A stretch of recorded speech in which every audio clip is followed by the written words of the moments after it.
পৰম বান্ধৱ তাৰে নাম সমবে জানিবা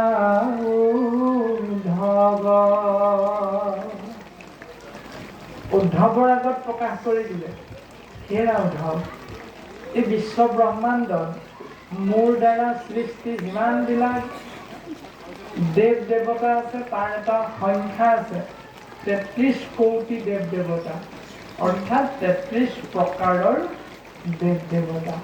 তাৰ ভিতৰত ৮জন বসু আছে,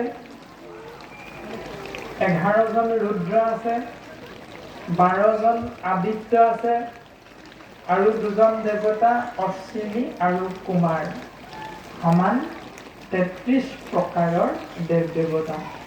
এই সকলো দেৱ দেৱতাৰ কথা বাদ দি চিন্তা নকৰি আন দেৱ ধৰ্মক কৰিও পৰিহাৰ, সেই দেৱ দেৱতাসকলক সেৱা কৰাৰ কথা চিন্তা নকৰি সেই নিয়মটো এৰি মুঠ মাত্ৰ এক চিত্তে মতি ভৈল যাৰ, যিজনৰ মনটো যিজনৰ চিত্ত এক হৈ মোৰ চৰণত অৰ্পণ কৰি দিলে যিজনে, আৰু যিজনে জানিলে মই জীৱ আত্মাৰ পৰম বান্ধৱ পৰমাত্মা, তাৰে নাম হম আবে জানিবা উদ্ধৱ।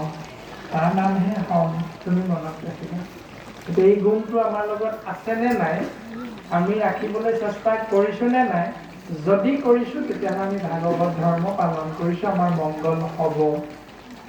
যদি এই নিয়মটো পালন নাই কৰা তেতিয়াহ'লে ভাগৱত ধৰ্ম আশ্ৰয় নাই কৰা, আৰু যেনেকৈ শাস্ত্ৰত মংগল হ'ব বুলি কৈছে তেনেধৰণে আমাৰ মংগল সাধন নহয়।